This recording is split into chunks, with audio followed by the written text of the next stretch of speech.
I'm J. Brent Eaton with PowerLoveAndMiracles.com, and thank you for returning for part 2 of What is the Soul. In this series, we look at how God designed the human soul and how knowing this design can make a difference in your life. In this lesson, we'll look at the energetic soul, which is one of 5 dimensions that we reviewed last time. If you haven't had the opportunity to do so, I would encourage you to go back and look at part 1. Also, please subscribe to this channel, and that way we can let you know when we have more lessons coming online. I'm going to start off with things to ponder that we'll be discussing at the end, so that way you can have them fresh in your mind and maybe remember a little bit of it as we go along. They're these. How would most people define the term feeling? What are some things that give you energy, and what are some things that take energy away?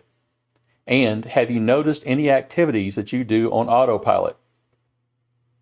The focal passage for this lesson comes from Luke 10:27. Jesus is responding to the question, what is the greatest commandment? And he says this, love the Lord your God with all your heart, with all your soul, with all your strength, and with all your mind, and your neighbor as yourself. Jesus is actually describing all 5 dimensions of the human soul that we started off with in Genesis chapter 2, which shows us that this was not just a part of early Jewish theology, but also carried into the way Jesus described our soul as well.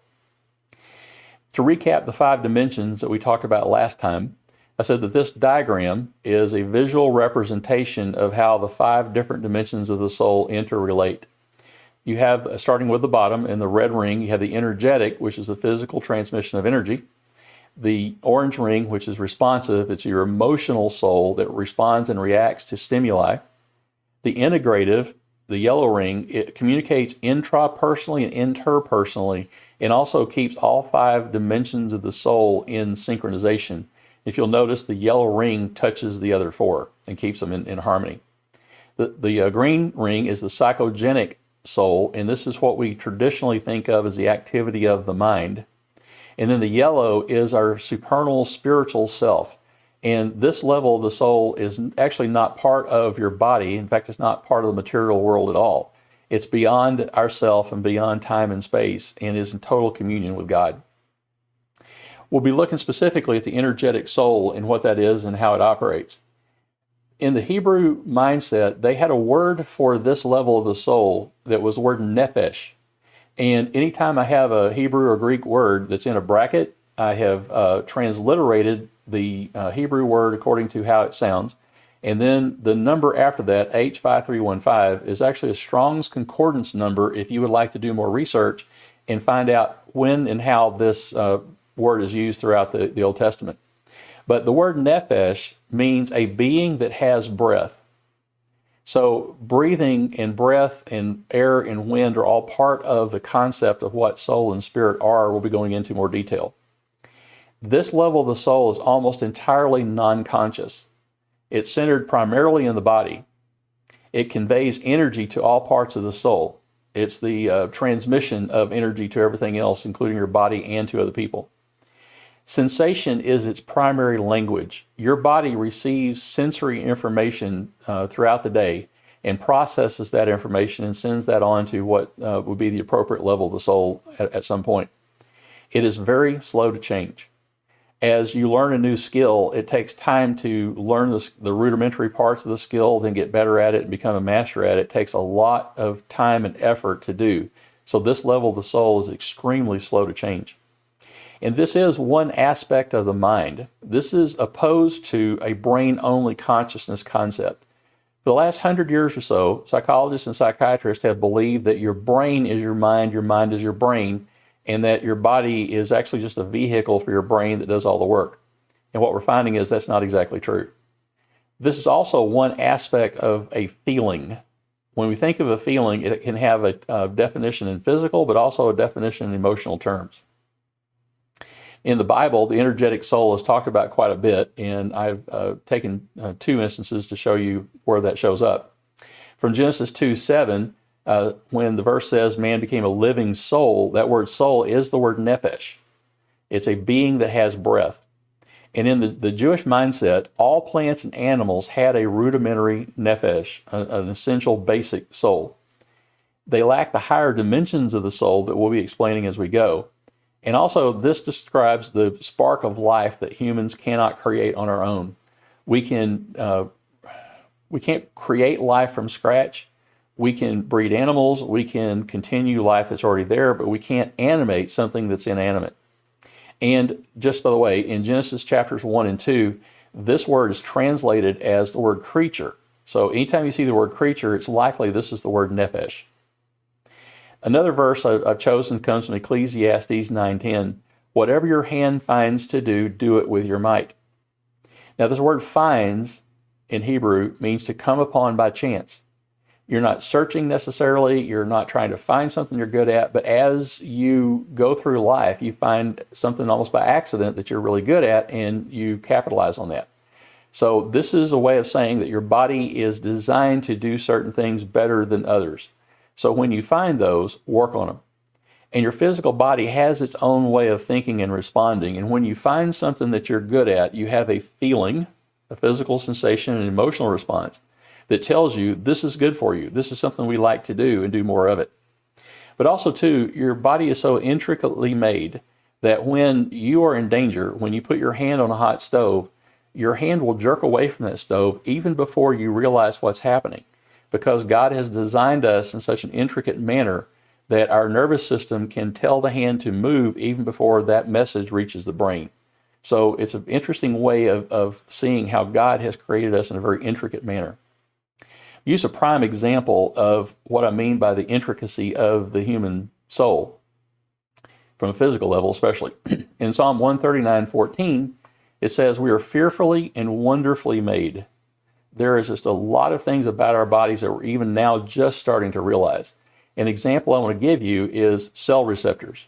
If you're not familiar with this, there are some interesting books by Candace Pert who discovered what the cell receptors are and what they do. But a cell receptor is like having a lock on the surface of your cell. That lock is designed for only one chemical, and when that chemical comes in contact with it, that is the key, opens the lock and allows the chemical to go inside the cell and do what it's supposed to do. You have hundreds of kinds of cells and thousands of receptors on each cell.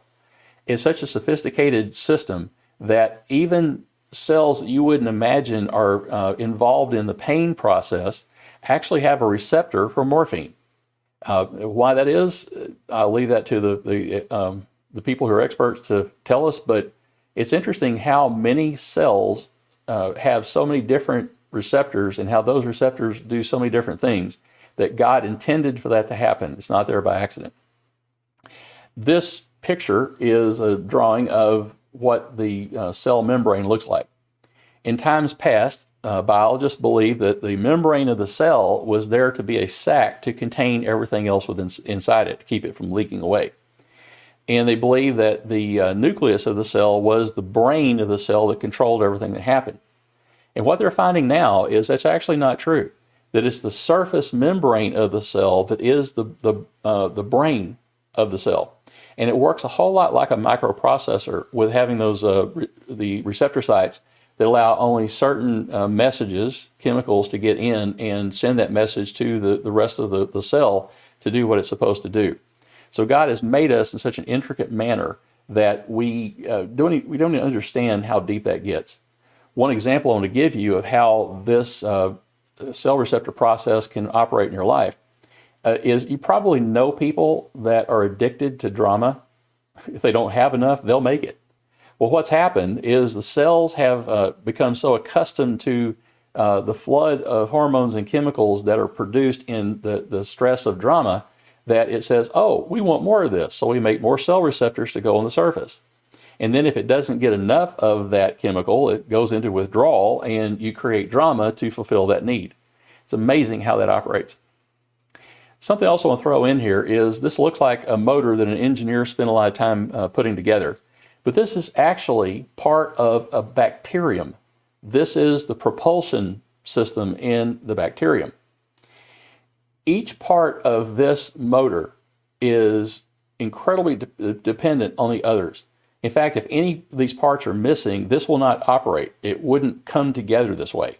And that's one way of looking at the fact that God created us in an intricate manner and did it all at once, because this could not have happened by chance or by natural selection. We'll talk about how this works in real life. Your body receives signals, lots of them. And the signals come into your body in the form of sensations of touch, sight, smell, sound, and you receive all that. But at that point, it's just information.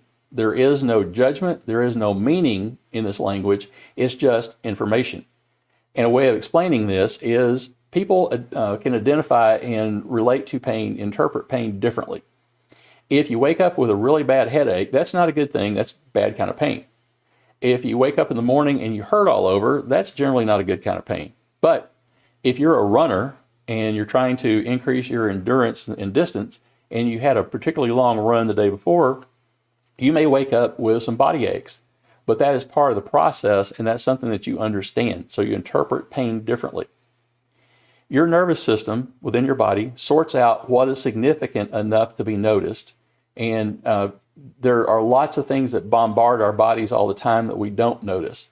And the higher dimensions of our soul alter this information and give meaning and significance to what these signals are about. And that we even have a phrase for it, no pain, no gain, that explains how people interpret pain differently. And the body can react to danger faster than the conscious mind works. An example I use is putting your hand on a hot stove will jerk away even before you realize what's happening.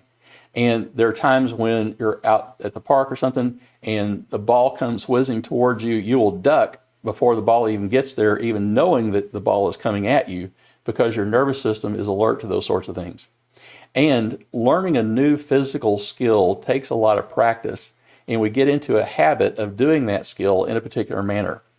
For myself, I have a complicated password system for my computer, and I can only do that password by putting my right index finger on the shift key and my left index finger going towards the keys that I'll be pressing for that password. If in the middle of it somebody says something to me, it interrupts me and I can't finish that password, I have to start over. It's become automatic, but it has to work in a certain manner, and that's because my body has learned to do that particular task in that manner over time. Now, what does this mean for us? Paul says in 1 Corinthians 6, 19 and 20, or don't you know that your body is a temple of the Holy Spirit which is in you, which you have from God? You are not your own, for you were bought with a price. Therefore, glorify God in your body and in your spirit, which are God's. Your physical body is just as spiritual and just as holy as anything else. And by knowing that and understanding how the physical body operates and that it works very slowly and that it develops over time, you can have patience with yourself of learning new things about God and incorporating those into your daily life and your daily habits. But the Holy Spirit can speak through our actions and through our sensations. If you're in a worship service and you hear a particularly inspiring song, you've received the information about that music and have incorporated that into your soul, and your higher dimensions of your soul have interpreted that as being inspirational. But your body is just receiving the information. And also to understanding that your body is just there to receive information, not to interpret it. Cut yourself some slack on some things that you don't really do well, don't understand, because this is outside information coming to you and it takes time for you to fully understand it. So give yourself some grace. Now, to change, we have to make a change in our physical state. To have any kind of change in our physical systems and our spiritual systems, there has to be a change in the way we handle our body. And the physical state can determine how other dimensions of your soul operate. We have a word in the English language that's called hangry. And what that means is, I'm tired, I'm irritable, I'm hungry, and if I get something to eat, I'm going to feel better. And I've seen that happen so many times. People who are just having a tough day, they get something to eat, and their whole attitude changes. But changing your physical state can change your mood and your feelings, either for the positive or the negative. There are times when you just have to get up and walk around if you're frustrated about something or something's not working right. Take a break, come back to it, it works better. So you have to change your physical state in some way for any other change to happen within yourself. There are 3 things that are required for a change process and changing our thoughts and attitudes and feelings. The first is a different physical state, actually moving, standing up, even taking the posture of what you're trying to do. If you're trying to get excited, throwing your hands up in the air and yelling like you're at a football game and something good happens, you have an instantaneous change in the way you feel. The second thing that's required is intentional focus, intensity. You have to be focused on this and decide, this is what I'm going to learn, and I'm going to take time to focus just on this thing. And the next thing is repetition. You have to practice it over and over and over again.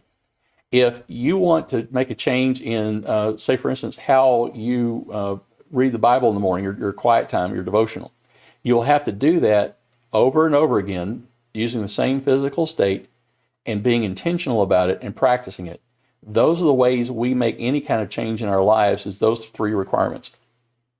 Now, going back to the things to ponder, we're going to talk about this a little bit, and I want you to be thinking about it between now and lesson number 3. How would most people define the term feeling? Well, most of the time when we use the word feeling, it's to describe something with emotional content. But we also describe feeling as your physical sensations. But actually, feelings require at least both of those. A feeling is a physical state with emotion attached to it. So one of the things that will happen is you go into a room with people and you're talking and something just doesn't feel right. Well, you don't receive the information directly. You're not hearing it or feeling it or touching it or smelling it, but it's there. Meaning something about this room, your body has picked up information and has attached an emotion to it, and you realize that, oh, I'm changing here. I got a different feeling. What is this about? And you can see this in different sports activities where spectators are in the stands watching a football game, baseball, whatever. When their team does something that's exciting, a change in physical state, they are changing their state, doing something right, you receive that information in your body and it attaches emotion to it and you respond physically. So be thinking about what feelings you have and why. There are feelings that come up during the day that we have really no explanation for, but they are real. You might feel yourself being frustrated for no apparent reason. And then as you sit doing something mindless, you might have this feeling of peace come over you. Well, what is that about? Why is it happening? And how can you replicate the better ones and get rid of the ones you don't like? And what are some things that give you energy and take energy away? I said that your body is a physical entity and it is causing energy to flow in different ways. Part of that is electric. You have electrical current going through your body, through your nervous system. Some of that is chemical. You have different chemicals going through your body, connecting with cell receptors, causing changes that way. But also, too, we pick up on different frequencies and wavelengths, not just of light and sound, but we pick up on different feelings of other people and things that are going on. We even have a term for it. It's called a vibe. I'm getting a strong vibe about this. Well, it's a vibration. So you literally pick up on those things. And there's some things that will help you feel more energetic and some things that take energy away. Look at how you relate to different people. There are some people in your life that you feel good being around, you're happy when you're with them, you're more energetic, but yet there are other people that when you're around them, you just feel drained. Well, why is that? What is happening in that process to cause those feelings to happen? And have you noticed any other activities that you do on autopilot? When we get up and go throughout our day, there is a greater than 90% chance that everything we did and thought yesterday we're doing today again. Not a whole lot really changes because you're using the same subroutines, the same habits, the same mechanisms to do some of the same things you did yesterday. So a lot is going on in autopilot. And one of the reasons we have that autopilot is because trying to focus on everything that we do is going to be extremely tiring, and we don't have the time and the energy and the ability to do that. So we develop subroutines called habits that we use to get us through the course of our day. I learned this the hard way years ago when I had a virus that attacked my inner ears. I was so dizzy and had such intense vertigo that I couldn't walk on my own and had to go to physical therapy a couple of times a week and start working on retraining my body to take the signals that are coming that are flawed in my inner ear and to start making sense of them and to be able to walk and stand up and do things normally again. One particular instance that I can laugh about now, but wasn't funny when it happened, I'd gone for physical therapy and got there early enough that I went to the cafeteria at the hospital to eat breakfast. And as I'm leaving the cafeteria, holding onto the handrails, I come past a gumball machine and think, yeah, I get a piece of gum. So I put the money in, turn it, put the gum in my mouth, start chewing, walk a couple steps, and fell flat on my face. The people in the cafeteria came running, picked me up, make sure I was okay. And I said, yeah, I'm good. I just have really bad vertigo. I'm going to physical therapy for this. Anyway, I threw the gum away. It was too hard. So I get downstairs, and Neil, my physical therapist, who literally helped save my life, I told him about that, and he smiled. And he said, we laugh about people that can't chew gum and walk at the same time. Brent, you can't, because you're having to focus so much energy and attention on the process of walking that it's no longer automatic. So it took me a while to relearn those things that we take for granted, and that's standing up straight, being able to walk, being able to do things that we normally wouldn't even consider we need balance for. So this tells us that we have a lot on autopilot that we take for granted. Be thinking about these three things as you go through your days, and think about how these things operate in your life. And we'll be looking more in detail about some of these things in part 3 that will come along soon. Well, thank you for joining me for this lesson in What is the Soul.